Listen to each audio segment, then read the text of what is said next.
Qu'est-ce qu'un testament et qu'en est-il de son utilité? Quelles sont les différentes formes dont nous disposons? Quelles sont les conditions de validité ou de nullité d'un testament?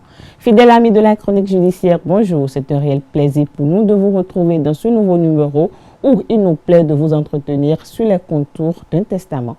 Par définition, le testament est un acte juridique unilatéral par lequel une personne appelée testateur exprime ses dernières volontés et dispose de ses biens pour la période qui suivra son décès. En quoi est-il nécessaire le testament? Le testament est utile lorsque le testateur souhaite déroger aux règles légales. Lorsque le défunt n'a pas rédigé de testament, le patrimoine du défunt est partagé selon les règles prévues par la loi. Quelles sont les formes de testament qui existent? Il existe plusieurs types de testaments comme le testament holographe ou le testament authentique et encore le testament mystique. Comme il s'agit d'un document manuscrit, le testament holographe peut être contesté au moyen d'une analyse d'expertise. Le testament holographe peut être déposé chez un notaire pour éviter tout risque de perte ou de destruction. Après le décès, le testament holographe est remis au notaire qui l'ouvrira et dressera un procès verbal. Concernant le testament authentique, c'est une solution plus lourde mais aussi plus sécurisée. Le testament authentique est un acte passé devant deux notaires ou deux témoins. Le testateur dicte ses volontés au notaire et signe ensuite l'acte après en avoir écouté la lecture. Le notaire chargé de rédiger le document peut ainsi apporter ses conseils au testateur et vérifier la légalité de ses dispositions de dernière volonté. Notez que le testament peut contenir des dispositions extra-patrimoniales comme par exemple l'organisation des funérailles, l'éducation des enfants, voire reconnaissance d'un enfant naturel en cas de testament authentique. Il est aussi important de rappeler que le testateur de son vivant peut annuler à tout moment son testament.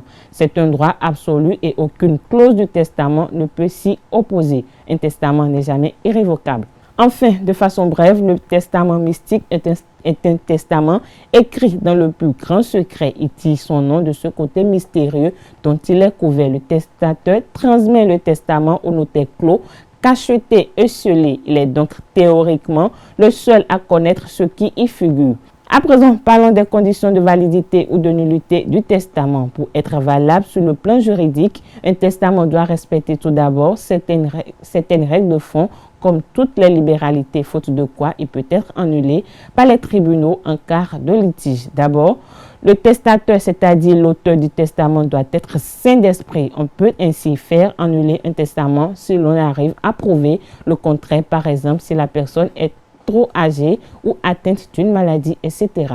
Ensuite, le consentement du testateur doit être libre. Le libre consentement suppose l'absence de violence ou de manœuvre frauduleuse. Il faut également que le testateur ait la capacité juridique. Certaines personnes ne peuvent pas disposer de leurs biens par testament parce qu'ils ne bénéficient pas de la pleine capacité juridique, comme par exemple les mineurs et les majeurs sous tutelle. Enfin, pour éviter tout abus d'influence, il est important de noter que certaines personnes ne peuvent pas recevoir des biens par testament. C'est l'exemple des médecins qui ont soigné le testateur ou qui sont auteurs de falsification ou photocopies ou autres moyens de reproduction du testament qui, d'ailleurs, ne sont pas admises. Amis internautes, c'est tout pour votre chronique du jour. Je vous donne rendez-vous mardi prochain pour le même plaisir.